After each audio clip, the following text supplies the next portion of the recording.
Tinapay mula sa langit. A daily morning devotion with CRC family.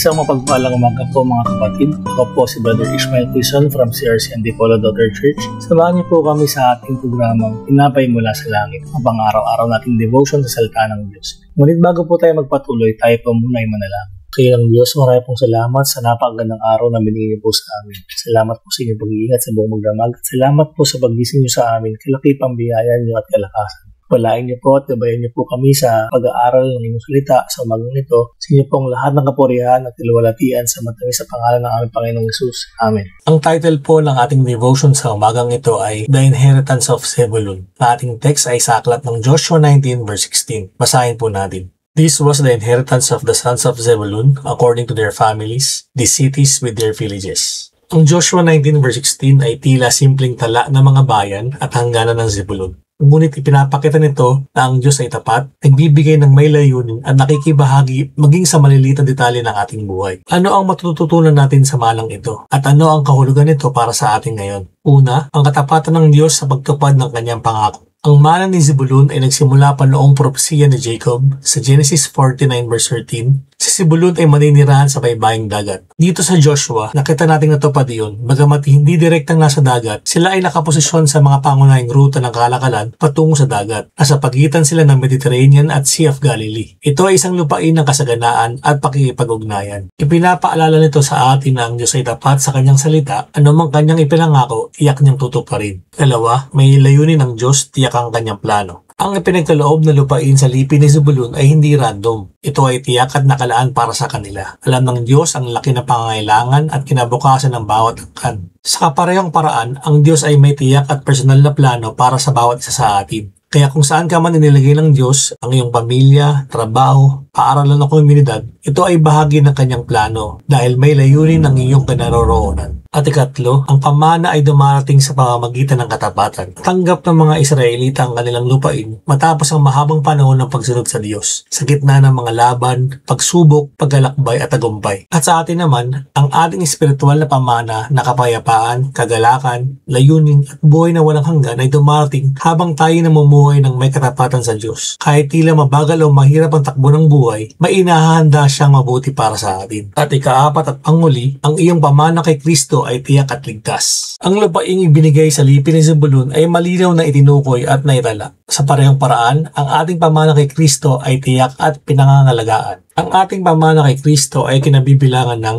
presensya ng Diyos, katiyakan na siya ay laging kasama natin. Mga pangako ng Diyos, bawat salita niya ay tapat at tiyak na matutupad. Kapayapaan ng Diyos, kapayapaang hindi kayang ibigay ng mundo. Layunin ng Diyos, may direksyon at misyon para sa ating buhay. At buhay na walang hanggan, katiyakan makakasama siya magpakilanman. Ang manang ipinagkaloob sa lipi ni Zebulun ay patunay ng katapatan ng Diyos sa kanyang pangako at tiyak na plano para sa bawat isa. Kung paanong malinaw na naitala ang lupain ng Zebulun, gayon din kalinaw at tiyak ang ating pamana kay Kristo. Hindi mawawala, hindi maaagaw at hindi magabago. Kaya kapatid, huwag kang mangamba kung tila mabagal na pagdating ng tugon ng Diyos sa iyong buhay, sapagkat ang kanyang oras ay laging perpekto at ang kanyang mga plano ay higit sa ating inaasahan. Sa huli, ang ating tunay na pamana ay hindi lupa o ari-arian, kundi ang presensya ng Diyos, ang kanyang mga pangako, ang kanyang kapayapaan, ang kanyang layunin, at ang buhay na walang hanggang kay Kristo. Tayo po'y manalangin. Ama naming Diyos, kami po'y nagpapasalamat sa umagang ito sa aral na aming natutunan mula sa mana ng lipi ni Zebulun. Salamat po sa paalala na kayo ay laging tapat sa inyong mga pangako na anumang sinasabi niyo ay tiyak ang tutuparin. Panginoon, tulungan niyo po kaming maghintay at magtiwala sa inyong tamang oras at plano sa amin. Turuan niyo po kaming maging tapat at kontento sa mga bagay na inyong pinagkakaloob. Naway ang aming puso ay laging puno ng pasalamat at ang aming buhay ay maging patotoo sa inyong katapatan. Palakasin niyo po ang aming pananampalataya at sa lahat ng aming ginagawa naway mapakita namin ang inyong kaluwalhatian. Ito po ang aming dalangin sa pangalan ng aming Panginoong Hesus. Diyos. Amen. Maraming salamat po sa inyong pakikibahagi sa ating programa. Lagi po nating pagnilayan ang salita ng Diyos mula sa ating puso dahil lubos ang magiging kaunawaan natin dito. Muli po ninyo kaming samahan bukas sa pagninilay ng kanyang mga salita